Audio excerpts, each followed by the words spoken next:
और मैंने ये कहा था ना नोमन तेल होगा ना राधा नाचेगी। ये विधायक लोगों को बका रहे, ना इधर बनना ना उधर बनना। बन गया क्या मेडिकल कॉलेज? इसमें लिखा है गांव में क्लोरीन गैस। अरे क्लोरीन गैस तो भाई हर गांव में हर साल पहुंचती है। इसका भी उसमें बजट जोड़ दिया। फिर तड़के निकाय जो मुलाजमा की तनख्वाह भी दिए करते हम। ये तरीका है क्या? ये सारा झूठ का पुलंदा है जो इस अखबार के माध्यम से मैंने पढ़ा है। अगर कलायत विधानसभा क्षेत्र के लोग इसको को स्वीकार कर लें, जो ये इन्होंने कहा हमने ये विकास कार्य कराए हैं, तो जनता से मैं माफ़ी मांगूंगा। वरना जो यहाँ के जनप्रतिनिधि हैं उन्हें यहाँ पर जागरूकता से काम कराने चाहिए। ये ड्रामा है। इस तरीके से ये नकली छपवा करके जयप्रकाश और उसके साथी या राजनीति नहीं करने देंगे। मैं आज भी कहता हूँ इसकी तुलना कर लो, कपिल मुनि पे बैठ लो, मडार चौपाड़ में बैठ लो, बड़े चौतरा पे बैठ लो, जो विचार है। तुम यात्रा कर रहे हैं तो क्या तकलीफ है भारतीय जनता पार्टी की? हमने कम से कम भारतीय जनता पार्टी ने तो अपमानित कर दिया सरकार ने कि झंडे की कीमत लगा दी।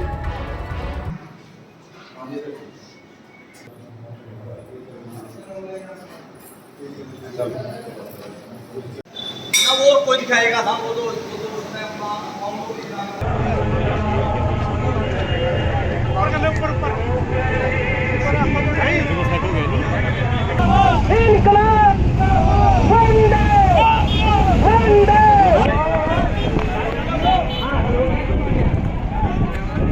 भावनाएं क्या है, उनका मैसेज क्या है लोगों? देखिए, स्वतंत्रता दिवस के हम पक्ष में हैं, अच्छी बात है, लेकिन स्वतंत्रता दिवस एक दिन मनाने से यहाँ विकास कार्य नहीं हो सकता। यहाँ के बेरोजगार बच्चों को रोजगार नहीं मिल सकता, उससे कानून व्यवस्था ठीक नहीं हो सकती। वहाँ पानी है इसलिए आ रहे हैं ना। जब मेडिकल कॉलेज बनाने का फैसला है, वैसे तो एक घोषणा था, तो आपस में दोनों विधायक लड़वा दिए। और मैंने ये कहा था ना नोमन तेल होगा ना राधा नाचेगी। ये विधायक लोगों को बका रहे, ना इधर बनना ना उधर बनना। बन गया क्या मेडिकल कॉलेज? अब मुझे 15 अगस्त की आपने बात कह दी, हम मना रहे हैं। अब मैंने आज बड़ा तकलीफ हुई, कलायत विधानसभा में 141 करोड़ की सौगात देने मुख्यमंत्री मनोहर लाल जी का आभार। मनोहर लाल जी अगर कलायत में कोई सौगात दें तो मैं उनका स्वागत करूँगा। मनोहर लाल जी समय प्रदेश के मुख्यमंत्री थे, महाराणा प्रताप जयंती मनाई जा रही थी कलायत अनाज मंडी, और उस वक्त के शिक्षा मंत्री रामविलास शर्मा जी ने ये कहा था, आप पत्रकार बंधु भी वहाँ होंगे, कि महिला महाविद्यालय तो आपके विधायक ने असेंबली में हमसे करवा लिया, हम महाराणा प्रताप जी के नाम से गवर्नमेंट कॉलेज बनाएंगे।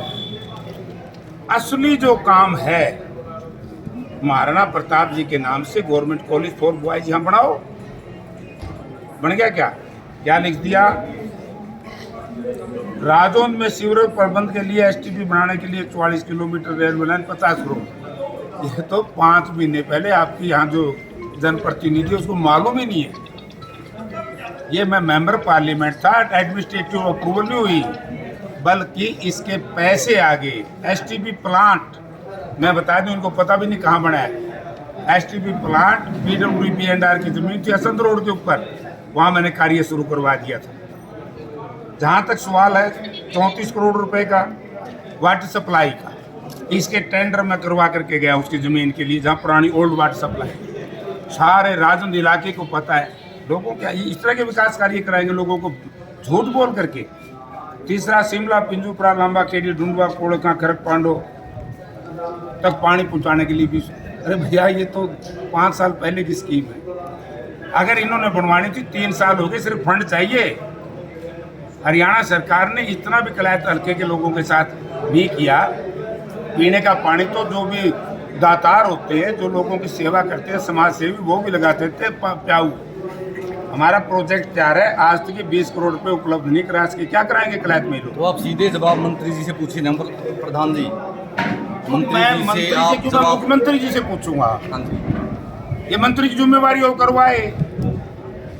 अरे भैया, मैं मुख्यमंत्री से बात करूंगा तो मंत्री की जिम्मेवारी है ना। प्रधान जी, आप दावा करते हैं कि विकास कार्य आपने करवाए, वो मतलब ये करवाए हैं। अरे आओ, आप उनको स्पीड पोस्ट पे चिट्ठी क्यों नहीं भेज देते? आप पूछ क्यों नहीं लेते? मैंने करवाया। जो मेरा काम स्पीड पोस्ट में, उसको उसने बताना पड़ेगा। लोगों को गुमराह लोग नहीं होंगे। क्या तेरे को नहीं पता क्या स्कीम मंजूर हो रही है? तुम बताओ। नहीं, आपकी नहीं नहीं, मैं पत्रकारों से पूछता हूँ, आपको नहीं पता क्या? पत्रकार सवाल पूछेंगे प्रधान जी, आप मैं तो जवाब जवाब देंगे। दे दिया कि जितना भी आयु पर्चा ये झूठ का पुलंदा है। यानी कि एक चीज मुझे बड़ी तकलीफ हुई, इसमें लिखा है गांव में क्लोरीन गैस।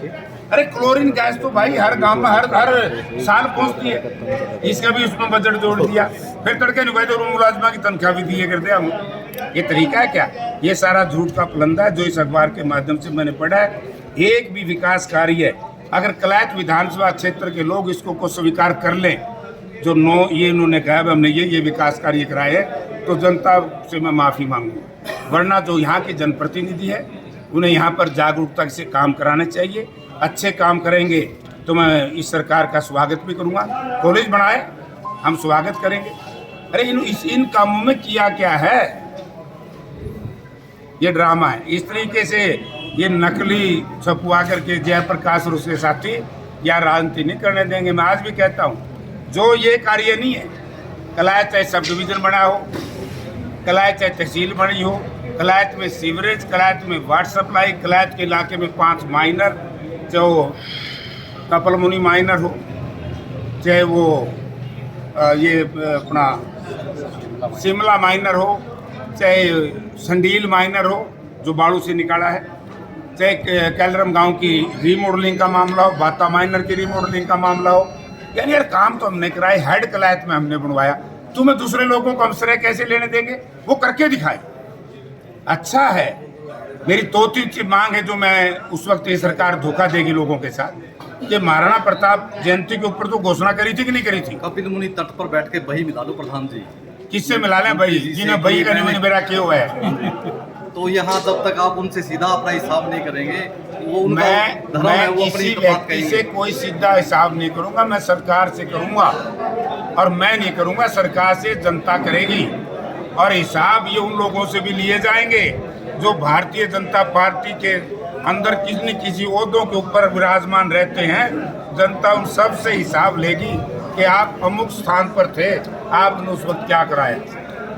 चाहे वो जनप्रतिनिधि हो, चाहे क्षेत्रीय जनप्रतिनिधि हो, सबसे जनता हिसाब मांगेगी। लेकिन आज जितने हमारे ये हजारों की तादाद में साथी आए हैं, हमने जो किया है खुले मन से, जो पार्टी चाहे, हमारा दावा है, चाहे जो पहले शासन में रहे। मैं एक बात बड़ी क्लियर करना चाहता हूँ, 6 साल का चौधरी ओम प्रकाश चौटाला का राज, 10 साल का भूपेंद्र सिंह का राज, और आज ये 8 साल का गठबंधन का राज और बीजेपी का राज। इसकी तुलना कर लो, कपिल मुनि पे बैठ लो, मडार चौपाड़ में बैठ लो, बड़े चौतरा पे बैठ लो। की आलोचना हो रही है कि महिला मंत्री पर तंज कसते हैं कि वो किसी कार की नहीं। उनको बेरा को नहीं बेचारे जो इस तरह की बात करे। मैंने ये कहा कि जो ये जेंडर काम नहीं करता राजनीति में। अगर डिप्टी कमिश्नर की कुर्सी के ऊपर चाहे महिला हो चाहे पुरुष हो, उसको डीसी कहा जाता है। जनप्रतिनिधि महिला हो या पुरुष हो, जिन साथी जो इस तरह की चर्चा करते हैं मंद बुद्धि के लोग हैं, या वो मानसिक तौर से बीमार हैं, या उनके मन में जयप्रकाश का फोबिया है। एमएलए जेंडर से नहीं पुकारा जाता, मंत्री जेंडर से नहीं होता। अगर लीग और पुलिंग स्त्रीलिंग की बात आप करोगे तो कैसे बात बढ़े? फोबिया का उपचार क्या हो? फोबिया है, उपचार क्या हो उसका? अगर उसका उपचार जनता कर देगी। जो जनता से भूल हुई है, जनता स्वीकार करके और वो दुरुस्त कर देगी, वे काम कर देगी। देखिए, देश की आज़ादी के 75वें वर्ष में कांग्रेस पार्टी ने निर्णय लिया कि पूरे भारतवर्ष में हम गौरव यात्रा निकालेंगे, क्योंकि देश की आज़ादी में जिन शहीदों की शहादत को हम नमन करेंगे। हम इस प्रदेश की आने वाली संतान को भी बताएंगे कि देश की आज़ादी में किस तरीके से महात्मा गांधी से लेकर के पंडित जवाहरलाल नेहरू से लेकर के मौलाना अब्दुल कलाम आज़ाद से लेकर के सरदार पटेल से लेकर के बाबू जगजीवन राम से लेकर के मतलब कितने ही लोगों ने, सरदार भगत सिंह से लेकर के उधम सिंह से लेकर के कितने ही शहीदों ने शहादत दी है, सुभाष बाबू को लेकर के, मतलब जितने भी लोगों ने शहादत दी है। तो महाराणा प्रताप मतलब देश की आज़ादी की रिसम। तो हम इसका एक जन जागरण अभियान के तहत बता रहे हैं लोगों को कि देश की आज़ादी में जिन शहीदों का योगदान रहा है उनको कभी हम भूल ना जाए, उनको जन जन में जाकर के पहुँचाएं। तो क्या तकलीफ है भारतीय जनता पार्टी की? हमने कम से कम भारतीय जनता पार्टी ने तो अपमानित कर दिया सरकार ने कि झंडे की कीमत लगा दी। क्या तिरंगे झंडे की कोई कीमत है? हमारा जो राष्ट्रीय ध्वज है उसकी वैल्यू है। मैं भारतीय जनता पार्टी के नेताओं से पूछना चाहता हूँ, 25 रुपये हर डिपो होल्डर पे, हर कार्यालय में आप कहीं भी जाएंगे, म्यूनसिपल कमेटी के दफ्तर में भी जाएंगे तो सबसे पहले आपको ये कहेंगे कि तिरंगा झंडा खरीद लिया, राष्ट्रीय ध्वज खरीद लिया। तो ये कोई तरीका नहीं। हम इसकी निंदा करते हैं कि राष्ट्रीय ध्वज की कोई कीमत नहीं होनी चाहिए। ये लोगों की आस्था है, समय ले रहे हैं लोग। आज हम यात्रा लेकर के चलेंगे, आज ये ड्रामे की यात्रा है, मोटरसाइकिल पे फेंक गए झंडों को, तिरंगे का इस तरीके से अपमान नहीं होना चाहिए। हम इसका समर्थन करते हैं कि 75 वर्ष की आज़ादी के बाद हर हिंदुस्तानी अपने अपने घर पर तिरंगा झंडा लहराना चाहिए, हमारा राष्ट्रीय ध्वज लहराना चाहिए। इस यात्रा का तो ये है। प्रधान जी, जलवा देखने में आ रहा है आपका अलग, जो तिरंगा यात्रा के आई, प्रधान जी जलवा दिखा रहे हैं, आदमपुर में भी दिखा रहे हैं, कलायत में भी दिखा रहे हैं। ये जलवा दिखाना कहाँ है? ये जलवा नहीं दिखा रहे हम। ये जो मंद बुद्धि की सरकार लोगों ने बाय डिफॉल्ट बना दी थी, उसकी नींद खोल रहे हैं कि विकास कार्य नहीं किया। आज महंगाई चरम सीमा पर है, आज विकास नगण्य हो चुका है, बेरोजगारी चरम सीमा पर है, कानून व्यवस्था की स्थिति चौपट हो चुकी है। उसके बाद भी सरकार एक ड्रामे के बाद दूसरा ड्रामा, दूसरे ड्रामे के बाद तीसरा ड्रामा, यानी कि हरियाणा सरकार ये बताए कि पिछले 3 वर्ष में कितना रोजगार दिया है और इस तरह की योजनाएं ला रही हैं जिससे बेरोजगारी तो बढ़ेगी, अपराध बढ़ेगा। ये अग्निपथ योजना है। मुख्यमंत्री जी ने एक बात तो कह दी कि जो अग्निपथ योजना के तहत अग्निवीर भर्ती होंगे हम उनको रोजगार देंगे। हम ये कहते हैं कैबिनेट में पास क्यों नहीं कराया और असेंबली में पास क्यों नहीं कराया?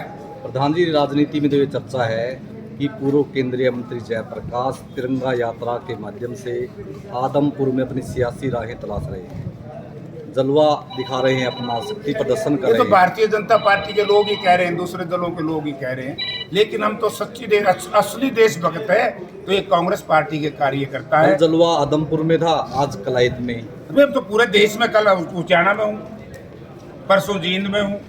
आदमपुर चुनाव को जोड़कर देखा जा रहा है इस चीज़ को, जो आपकी नहीं, देखो ये तो कमज़ोर लोग हैं जो भयभीत हो गए। हम दीपेंद्र सिंह के नेतृत्व में कल जो आदमपुर में थी ये हिसार जिला की, क्योंकि वे दीपेंद्र सिंह एक ज़िले में प्रयास करते एक ही जगह जाते हैं, तो उनके नेतृत्व में थी 15 किलोमीटर 16 किलोमीटर। अरे इसी से हिसाब लगा लो ना कि हम कांग्रेस पार्टी के लोगों के कितने हौसले बुलंद हैं। 16 किलोमीटर 3.5 घंटे में तय कर दी। अरे मोटरसाइकिल पे बैठे ड्रामे करे, रेडियो में फेंक जाए। प्रधान जी की लाइन आती है कि आती होगी याद मेरी, तेरा दिल भी मचलता होगा। आदमपुर में ये ट्यूनिंग यहाँ सुनने को मिल रही है कि जब पीछे जब चुनाव हुआ था उसके बाद फिर ये जयप्रकाश जी का ये दिल यहाँ मचल रहा है। उनकी मंशा है कि वो आदमपुर में। नहीं, देखिए जयप्रकाश जी की कोई मंशा नहीं, ये पार्टी का काम है। पार्टी के लोग जो कहेंगे मैं वही काम करूँगा, लेकिन मेरी मंशा नहीं है। लेकिन एक मेरी मंशा बड़ी क्लियर है, हम कलायत विधानसभा क्षेत्र नहीं छोड़ेंगे। जिला स्तरीय कार्यक्रम